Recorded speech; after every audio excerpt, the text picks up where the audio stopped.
Mesdames, Messieurs, chers téléspectateurs et auditeurs, bonsoir. Journée internationale du vivre ensemble.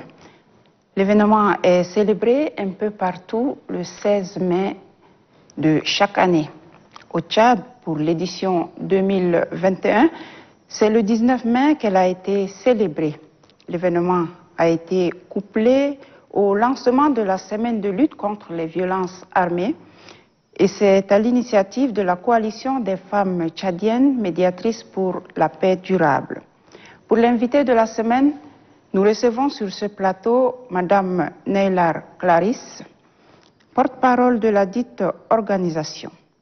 L'entretien avec elle sera axé sur la campagne de sensibilisation et de plaidoyer pour le contrôle de la prolifération des armes légères et à petit calibre.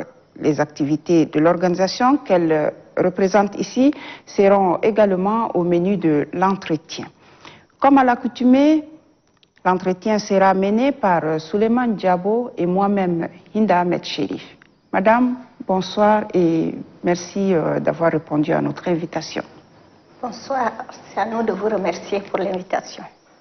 Je le disais il y a un instant, c'est le 19 mai dernier que votre collectif a célébré la journée internationale du vivre ensemble. Alors, Madame, dites-nous, dans quel état d'esprit cette journée a-t-elle été célébrée? Bien, cette journée du 16 mai, qui est une journée internationale de vivre ensemble dans la paix, est célébrée annuellement. Et au Tchad, nous avons saisi l'occasion de cette année pour célébrer la première édition en tant que femme médiatrice. Et donc, l'état d'esprit qui a conduit à cette initiative, c'est en fait le fait que la coalition s'est mise en place. Elle a voulu attaquer des maux qui minent la nation tchadienne. Et donc, plus principalement, le vivre ensemble, le repli identitaire qui met en mal le vivre ensemble au Tchad. Et aujourd'hui, tout le monde est conscient, tous les Tchadiens de tous les abords et de tous les bords, et ensuite de tout genre, ont compris que la nation est mise en mal et qu'il y a un problème sérieux, un problème de fond à adresser. Et donc, c'est le vivre ensemble qui conditionne un peu la paix, la quiétude, la sécurité aussi. Et donc c'est dans un esprit de volonté manifeste pour travailler à restaurer le vivre ensemble.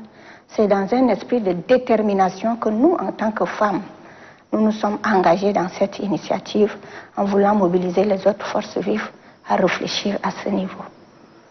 Madame, cette journée est-elle couplée à la semaine de lutte contre les violences armées? Pourquoi avoir jumelé les deux événements? Ok, vous voyez que les deux vont ensemble.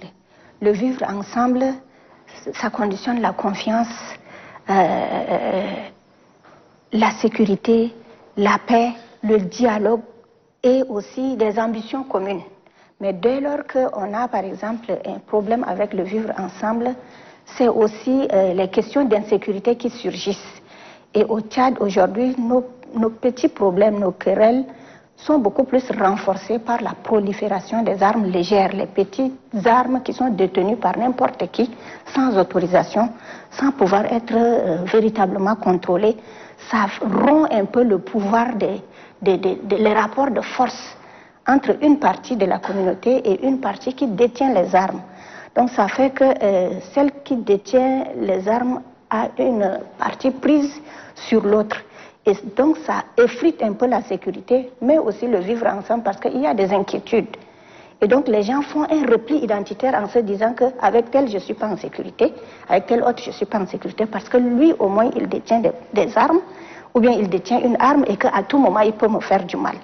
Donc vous voyez que les deux situations vont, l'une dépend de l'autre. Le vivre ensemble dépend de la non-violence.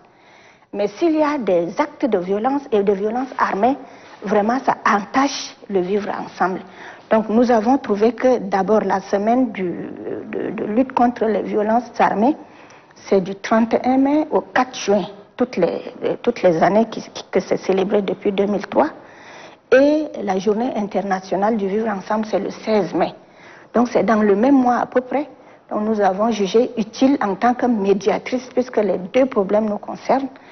Donc nous avons jugé utile de les mettre ensemble pour les célébrer une fois, pendant que nous n'avons pas suffisamment de moyens de faire les activités de manière différée. Mais c'est tout un processus, nous sommes là-dessus, et nous pensions que travailler pour le vivre ensemble sans aborder les questions de violence armée, c'est voué à l'échec. Donc c'est pour ça que nous avons mis les deux ensemble.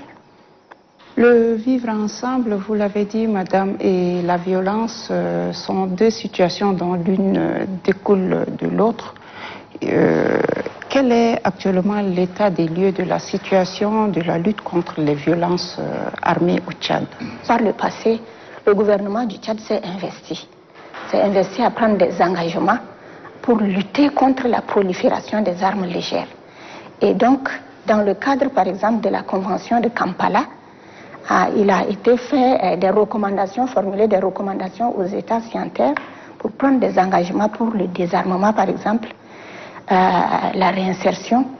Et donc, c'est des engagements qui ont été pris et l'État a posé des actes à ce niveau. Sauf qu'à ce jour, ce que nous pouvons dire en termes d'évaluation ou de bilan, ce n'est pas encore suffisant. On n'est pas parvenu. Il y a une commission qui doit être mise en place pour s'occuper du DDR.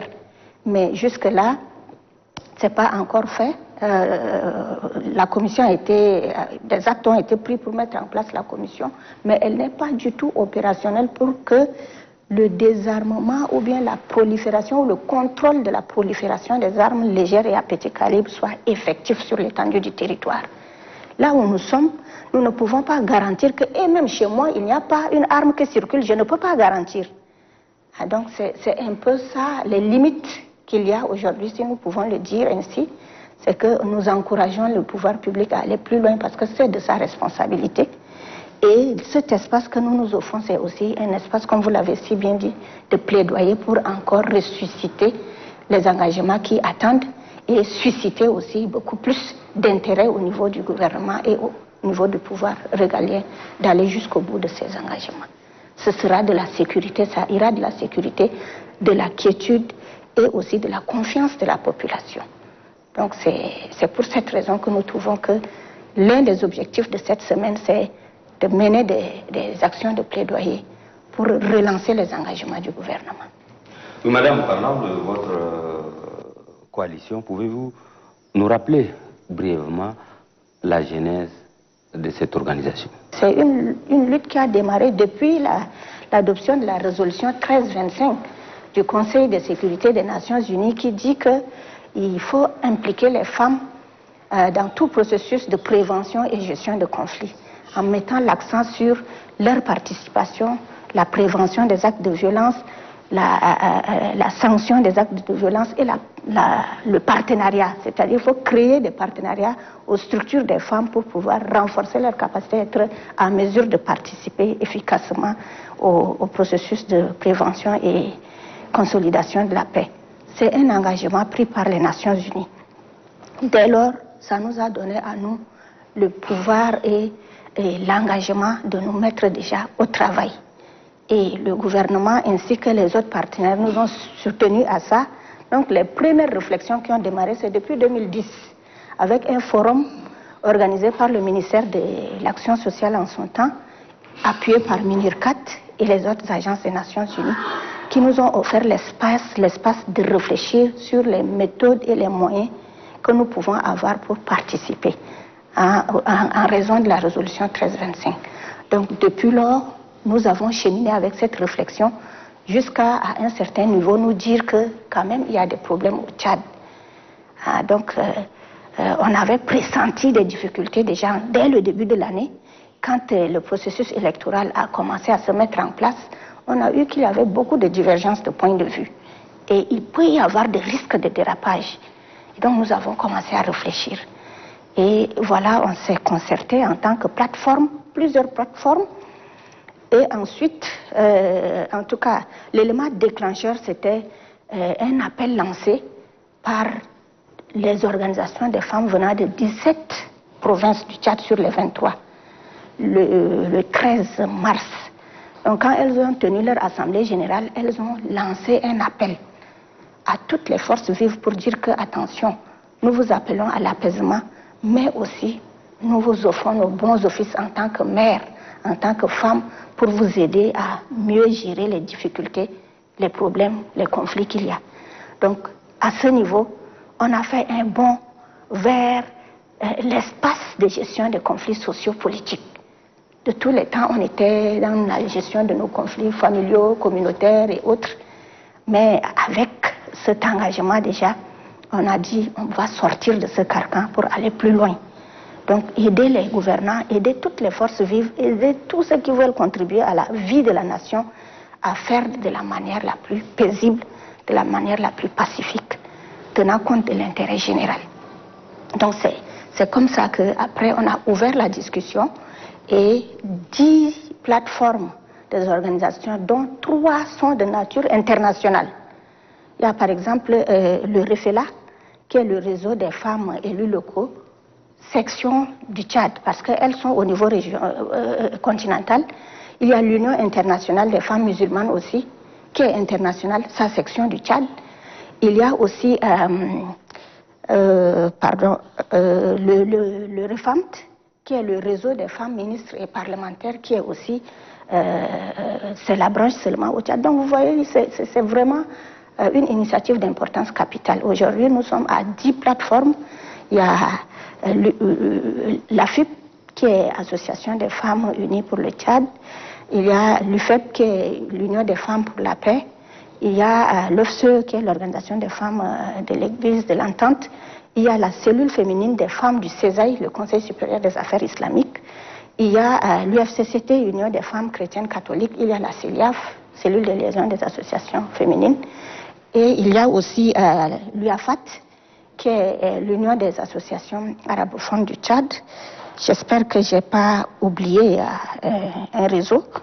Donc, toutes ces plateformes-là sont réunies au sein de la coalition et aujourd'hui, notre ambition, c'est d'aller plus loin, ne pas se cantonner seulement à la résolution des conflits sociaux et communautaires ou familiaux, mais sur la sphère politique. Si nous avons bien compris, Madame, la plateforme regroupe, la coalition, j'allais dire, regroupe des plateformes. Il y en a 11 en ce moment. Y compris les femmes unies de l'Église adventiste, que j'ai oublié en passant. Dieu le veut.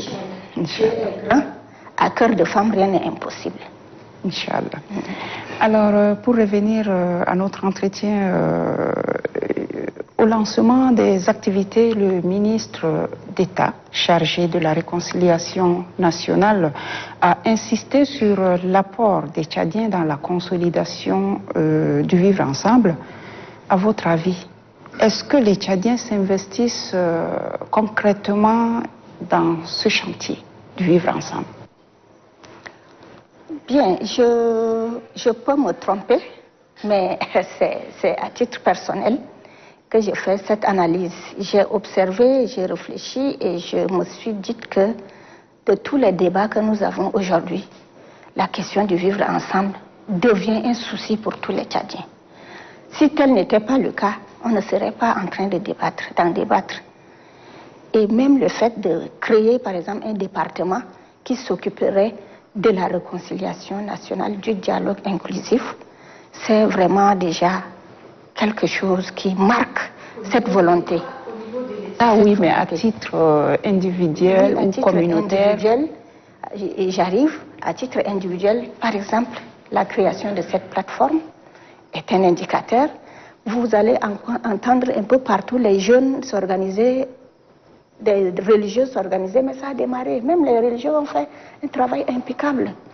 En son temps, il y a d'abord la création de la plateforme interconfessionnelle et tous les travaux qui ont eu lieu par la suite, c'était vraiment dans ce sens. Nous autres, peut-être dans nos coins et recoins, on n'a pas très bien cerné à un moment donné, mais aujourd'hui, en tout cas, je pense que toute l'actualité nous montre qu'il y a ce désir-là au niveau de tout Tchadien de vivre ensemble.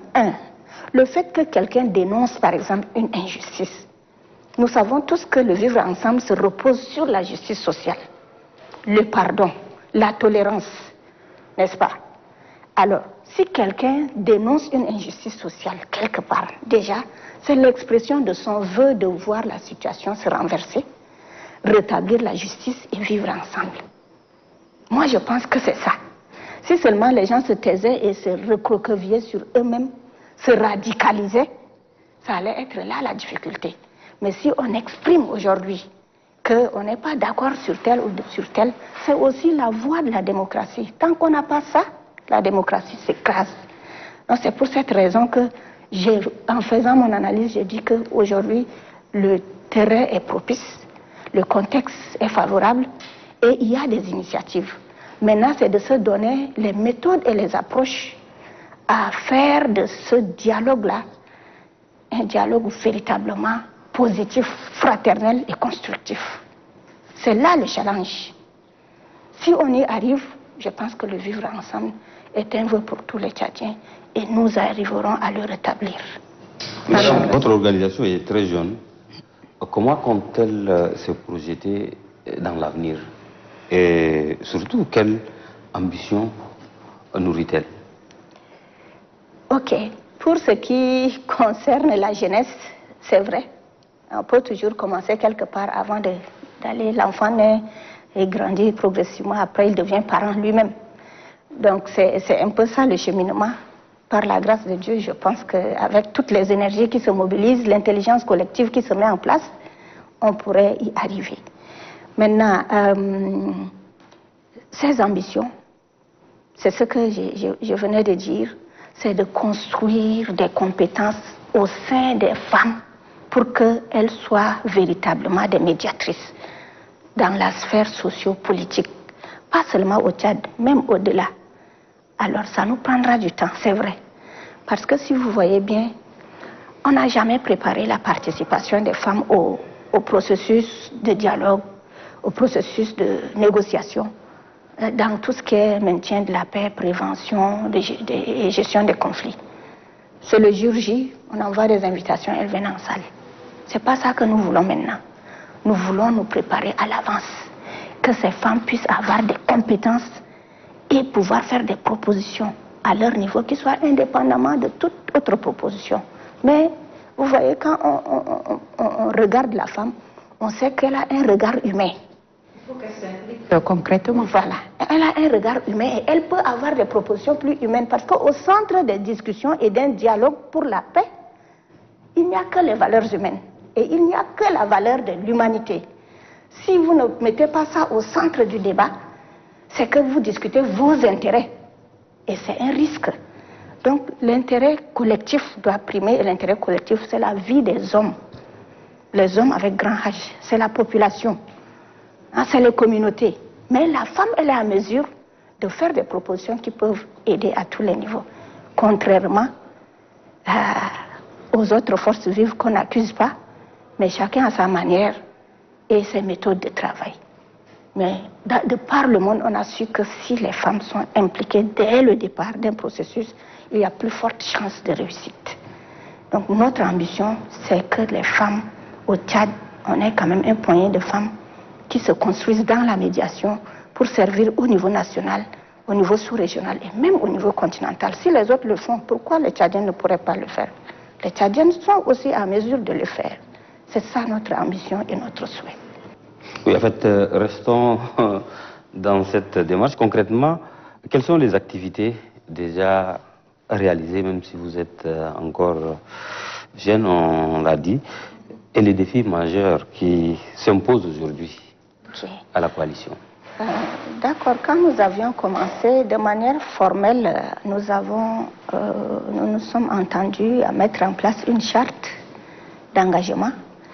Et donc après ça, juste après, quand cette charte-là, on s'est accordé là-dessus, on a fait passer un premier communiqué de presse qui appelle à l'apaisement. Et ça, c'était le 8 avril, à la veille de la présidentielle du 11, parce qu'on avait vu qu'il y avait trop de tensions en lien avec le vote présidentiel. Donc nous avons fait fait ce communiqué, un autre communiqué, le 21 avril, juste après l'annonce du décès du maréchal, le président de la République. Et donc, on a dit, et ce sera un appel au calme, un appel au soutien entre les Tchadiens, parce que c'était une situation qui était difficile de gestion. C'était tombé sur la tête de tout le monde, donc on a dit, nous les femmes, on va manifester notre sentiment à l'endroit du peuple tchadien, pour dire que c'est une situation difficile que nous sommes en train de traverser et qu'il faut avoir le calme et gérer de manière vraiment pacifique et responsable les prochaines étapes. Ça, c'est un deuxième communiqué. Nous avons fait aussi un point de presse le 1er mai pour annoncer un peu notre intention de continuer. Parce que nous avions déjà dit qu'on offrait nos bons offices. Donc, il va falloir réaffirmer cet engagement avec la situation. Parce qu'en son temps, quand on avait exprimé ça, on était encore dans une situation acceptable. Mais après le décès, voilà, c'est allé dans tous les sens. Donc, on a réaffirmé notre engagement en tant que coalition pour nos bons offices. Ça, c'était un point de presse. Et ensuite, le 19 mai, nous avons lancé la journée commémorative et la semaine de lutte contre les violences armées, qui prévoit aussi d'autres activités, surtout la série des conférences là, qui appelle aussi la participation et l'implication de tous. Si vous permettez à nos auditeurs, c'est que c'est la conférence sur la lutte contre la prolifération des armes légères et à petit calibre se passe le 31 mai de 9h à 11h au palais du 15 janvier. La deuxième qui porte sur les défis et les leviers de la construction d'une nation tchadienne unie, prospère, aura lieu le 1er juin à la même heure de 9h à 11h au palais du 15 janvier. Et la dernière conférence sur la participation des femmes, fondement, défis et à toute opportunité, aura lieu le 2 juin à la même heure aussi, 9h à 11h au palais du 15 janvier. Et le 4, nous aurons la clôture de tout ce paquet d'activités de la journée du vivre ensemble et de la semaine de lutte contre les violences armées. Voilà de manière synthétisée les activités que nous avons déjà commencées et qui vont avoir lieu. Merci Madame pour cette information qui d'ailleurs est valable aussi bien pour les auditeurs que les téléspectateurs. Alors pour revenir à notre entretien, quels sont vos rapports avec les partenaires dans la lutte contre les violences armées? Bien, pour le moment, nous sommes dans une démarche qui est restée encore moins agressive parce que nous cherchons à poser les pieds. Donc, ce qui est sûr, avec la fin de cette manifestation, nous aurons assez d'éléments pour aller vers les partenaires et les autres acteurs sociaux. Maintenant, nous prenons le partenariat comme un grand défi. Parce que si on fait une analyse, on voit que très peu d'acteurs accordent de l'importance au rôle et responsabilité des femmes en ce qui concerne la lutte contre les violences armées, en ce qui concerne la lutte pour la paix durable. Très peu de gens pensent que les femmes peuvent être responsables quelque part ou bien avoir un rôle important à jouer quelque part. Donc ça fait qu'il faut aller vers eux pour faire savoir. Beaucoup d'engagements ont été pris, mais très peu se mettent en place ou se mettent en œuvre pour renforcer la participation des femmes. Donc nous, en termes de défis aujourd'hui dans ce partenariat-là, nous voulons bien nous professionnaliser. Mais nous professionnaliser, il faut des sessions de formation, il faut des sessions de renforcement des capacités, des échanges avec d'autres médiatrices, avec d'autres réseaux au niveau sous-régional, régional, pour apprendre aussi des expériences et aussi partager nos expériences pour pouvoir corriger ce qui a bien marché, ce qui n'a pas bien marché. Mais tout ça, on a besoin du partenariat. Le partenariat au niveau technique, appui technique, appui matériel et même appui financier. Ça, c'est un grand défi pour nous dans le partenariat. Et ça nous renvoie aussi à rappeler certains engagements à l'État et même à l'Union africaine. Par exemple, le président, M. Moussa Faki, pour son mandat, a appelé que nous puissions réserver une place de choix à toute question qui porte atteinte à la paix en Afrique. Voilà, mais est-ce qu'on pourrait faire quelque chose dans ce sens sans associer les femmes qui représentent plus de la moitié de la population africaine? Voilà la question. Et si à l'Union africaine, on a déjà pris ces engagements, mais il faut bien aller plus loin pour que ces engagements soient concrétisés sur le terrain. Et sur le terrain, c'est à travers ces structures qui se mettent déjà en place, qui sont formelles. C'est plus facile. Donc, nous aussi, nous lançons ce challenge à nos partenaires pour dire que si vous voulez commencer quelque chose, vous avez avec qui commencer déjà. Mais nous, ce que nous savons et que nous voulons, c'est déjà nous renforcer les capacités et être forts. Donc le domaine de la professionnalisation, ça reste un défi pour nous tous. Madame, on est arrivé presque au terme de cet entretien. La coalition a lancé un message intitulé « Message de la mère patrie à ses enfants ». Est-ce que brièvement, vous pouvez nous parler de ces messages-là? De prime abord, elles ont rappelé le fait qu'elles sont la mère patrie. De deux, elles ont eu du mal à porter leurs enfants en leur sein, à les enfanter, à les entretenir, jusqu'à ce qu'aujourd'hui ils grandissent. Elles ont rappelé les mots qu'il y a en ce moment qui nous divisent au niveau de la nation tchadienne. L'ethnocentrisme, le communautarisme, le repli identitaire, le clientélisme, le népotisme et encore d'autres mots.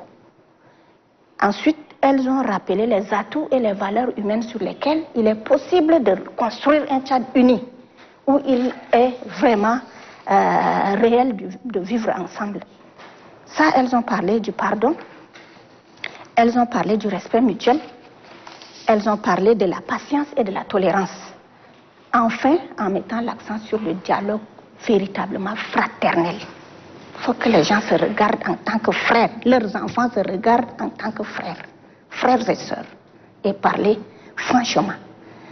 Et donc, à la suite, elles ont rappelé qu'elles incarnent le tricolore. Et pour cette raison, elles formulent des recommandations. La recommandation, c'est de mettre l'intelligence commune en jeu pour sa protection à elles, leur protection à elles, qui sont la mère patrie.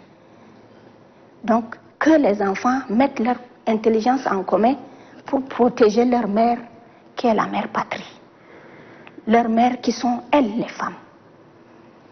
Et en conclusion, elles ont formulé une mise en garde. Et ça, si vous le permettez, c'est un petit paragraphe, je voudrais lire intégralement. Mes enfants, je voudrais vous dire une dernière chose. Si vous n'écoutez pas mes conseils, vous aurez réveillé les douleurs de l'enfantement, remué le plaid dans mes entrailles, et mes larmes qui couleront de ce fait apporteront une grande malédiction sur vous. Voilà leur mise en garde, et je pense que c'est très profond que les femmes se disent être Kelou, se disent être la mère patrie et pleurent. Ça doit interpeller les Tchadiennes et les Tchadiens qui sont leurs enfants. Le Tchad doit être un pays exemplaire où il serait beau, il ferait beau de vivre et de vivre ensemble. Et nous y croyons. Je rappelle que nous venons de nous entretenir avec Madame Neudamadi Naïlar Clarisse, porte-parole de la coalition des femmes tchadiennes médiatrices pour la paix durable. Madame, Messieurs, chers téléspectateurs et auditeurs, Inamed Chérif et moi-même, Souleymane Diabo, vous donnons rendez-vous dimanche prochain pour un autre numéro de l'invité de la semaine. Au revoir.